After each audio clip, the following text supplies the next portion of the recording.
भव्य बिश्नोई का चुनाव प्रचार करने पहुंचे खेल मंत्री संदीप सिंह बने अब तक के सबसे कम समय तक पत्रकारों के सवालों के सामने टिकने वाले मंत्री। संदीप जी, खेल नीतियों की आपने बात करी, सुन लीजिए ना। धन्यवाद जी, धन्यवाद। सवाल छोड़कर भाग रहे हैं। नहीं झेल पाए पत्रकारों के सवालों का वार देते हुए दिखाई दिए गोलमोल जवाब। डिटेल आपको मिल जाएगी स्टेडियम पर स्टेडियम की, कौन कौन से स्टेडियम में क्या क्या कार्य हुए हैं। बीजेपी का स्टार प्रचारक कहीं डुबा ना दे भव्य बिश्नोई की ही लुटिया। यहाँ पर पहले इसी प्रकार चलता रहा था कि स्टेडियम बना दो, खिलाड़ी है नहीं। इस तरह की प्रेस कॉन्फ्रेंस में जहां पर सारे स्टार प्रचारक भगोड़े हैं, इससे बीजेपी को होगा फायदा या फिर होगा नुकसान। संदीप जी, खेल नीतियों की आपने बात करी, सुन लीजिए ना। धन्यवाद जी, धन्यवाद। सवाल छोड़कर भाग रहे हैं। कमाल है संदीप जी। अगर आज आप हल्के में जाएंगे तो हल्के का गांव है कोहली, उसके अंदर खेल स्टेडियम और व्यायामशाला है जिसमें आज भी 5-5 फुट पानी खड़ा है। तो क्या सुशासन के द्वारा ये देखिए, मैं आपको वही बता रहा हूँ। आपने खेल स्टेडियम और उसकी बात की है, मैंने अभी एक बहुत बड़ी बात की है ऐप की। और पहले स्टेडियम जो बने हुए थे, मैं ये कह सकता हूँ कि सिर्फ वोट लेने के चक्कर में जब बनते थे, हमने उन चीज़ों को मुरम्मत भी करनी है, मुरम्मत के पैसे भी रखे गए हैं और उसको सुचारू रूप में चलाना भी है। ये सिर्फ इसी कारण से मैं कह रहा हूँ क्योंकि यहाँ पर पहले इसी प्रकार चलता रहा था कि स्टेडियम बना दो, खिलाड़ी है नहीं। खिलाड़ी आते रहते हैं, खिलाड़ी बनते रहते हैं, लेकिन उनको पता नहीं किस गांव में किस गेम को खेला जाता है और किस गांव में किस खेल के खिलाड़ी होते हैं। एक एक करके प्लीज, एक एक करके।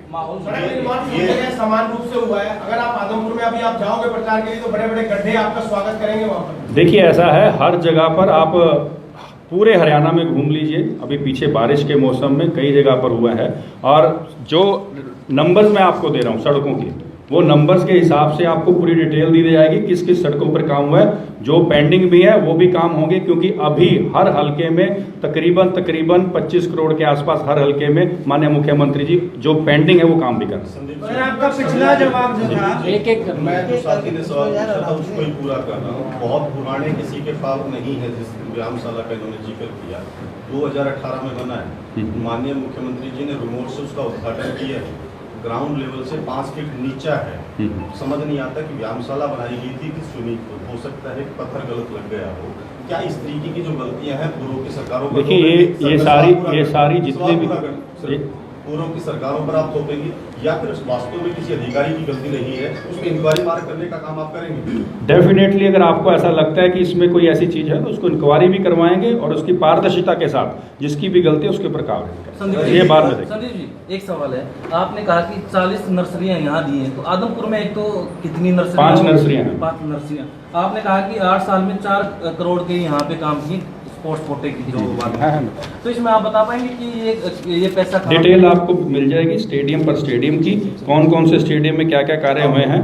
और मैं अगर आपको बता दूं कि यहाँ पर 40 नर्सरी, जिले की बात करूं 40 नर्सरियां हैं और तकरीबन 36 कोच जो सरकारी हैं और नर्सरियों के कोच अलग हैं। पहले खेल परिसर और मिलाकर 12 हैं, 3 डिस्ट्रिक्ट लेवल के स्टेडियम्स हैं और 20 जो हैं वो रूरल स्टेडियम्स हैं। और रही बात इसमें 5 जो नर्सरियां हैं उसमें एथलेटिक्स की है, वॉलीबॉल की है, कबड्डी की है। यहाँ पर कबड्डी, वॉलीबॉल, एथलेटिक्स सबसे ज़्यादा आदमपुर में खेली जाती है। सर, खुड्डन गांव को आप जानते हो कि बजरंग पुनिया का गांव है और ओलंपिक में जब हम कहाँ पर हैं अभी? हम कहाँ पर हैं अभी? अरे हम कहाँ पर हैं अभी भाई? सर, खेल कहाँ पर हैं आप? आपके वादों पे सवाल कर सकते हैं ना संदीप जी।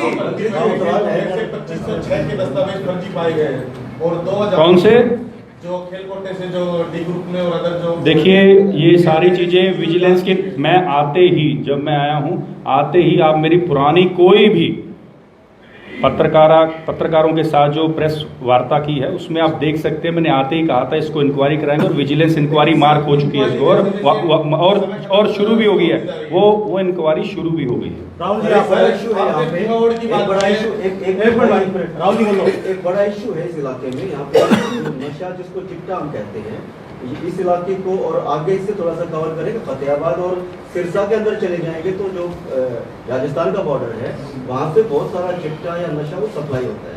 और ये जो इलाका है, जो स्पोर्ट्समैन बच्चे हैं, उनके अंदर भी ये चीज़ आ रही है और नशे के तरफ वो लोग जा रहे हैं। आपके देखिए, स्पोर्ट्समैन का तो मुझे पता नहीं है अभी स्पोर्ट्स में ऐसा कुछ आ रहा है। जो बच्चे पढ़ते हैं, जो बच्चे शाम को खेलते हैं, वो चिट्टा भी करते हैं, तो आप उसको ये नहीं कह सकते स्पोर्ट्समैन वो नहीं है।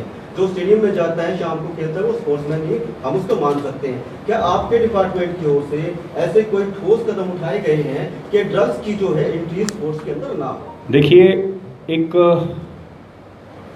एक वाडा होता है, एक नाडा होता है। अगर आपको जानकारी नहीं, मैं दोनों के बारे में बताता हूँ। वाडा होता है वर्ल्ड एंटी डोपिंग एजेंसी, नाडा है नेशनल एंटी डोपिंग एजेंसी। और नाडा के तहत मैं सारी जो पीछे हमारी खेलो इंडिया के दौरान भी और उससे पहले भी हमारे केंद्रीय मंत्री अनुराग ठाकुर जी के साथ भी इस चर्चा में हुई थी कि हमारे हरियाणा में रेगुलर इस चीज़ की टेस्टिंग होनी चाहिए और उसकी हो भी रही है। रिसेंटली एक रोहतक के अंदर, इवन भिवानी के अंदर, सिरसा के अंदर, पंचकुला के अंदर, सोनीपत के अंदर, कई ऐसे जिलों के अंदर, मैं सिर्फ नाम बता रहा हूँ, ऐसे कई जिलों के अंदर वो क्या करते हैं, वो रैंडमली आते हैं और खिलाड़ियों की टेस्टिंग करते हैं। उससे पता चलता है कि खिलाड़ी वाकई में गेम के साथ साथ कोई ऐसी चीज़ तो नहीं ले रहा जिससे कि वो जो नशीली पदार्थ या कुछ ऐसा पदार्थ, तो ऐसे टेस्ट कर रहे हैं जिससे खिलाड़ियों के अंदर ये भी डर रहता है कि हम अगर ऐसा कुछ करेंगे तो हमारा स्पोर्ट्स करियर भी खराब हो। 7 साल पहले जो है सरकार ने घोषणा की थी हर गांव या तो ओपन जिम बनेगा या व्यायामशाला बनेगी। तो 7 साल में आदमपुर हल्के में कितने गांव में ओपन जिम है, कितने में व्यायामशाला? ये डिटेल आपको दे दी। सर, आपको अभी एक आगे उत्कृष्ट कार्यों के लिए और सुशासन के लिए अवार्ड मिला है हरियाणा सरकार को। जब पिछली बार ये अवार्ड मिले थे वो 24 थी उनकी संख्या हरियाणा को मिलने वाली, आप ही की सरकार थी, और अब इस बार केवल देखिए, हमेशा इम्प्रूवमेंट की तरफ जाना चाहिए। 2 ही मिले इस बार। मैं कहता हूँ इम्प्रूवमेंट की तरफ जाना चाहिए। हम नंबर 1 चल रहे हैं तो उसके ऊपर तालियां बजाइए। Thank you so much. Thanks for all. की आपने बात करी संदीप जी, खेल नीतियों की आपने बात करी, सुन लीजिए ना। धन्यवाद जी, धन्यवाद। सवाल छोड़कर भाग रहे हैं, कमाल है संदीप जी। हेलो, हाँ जी, हाँ जी। श्याम जी पोटैटो चिप्स, वो भी कई सारे डिलीशियस फ्लेवर्स के साथ। बस खाते जाओ और खाते ही जाओ।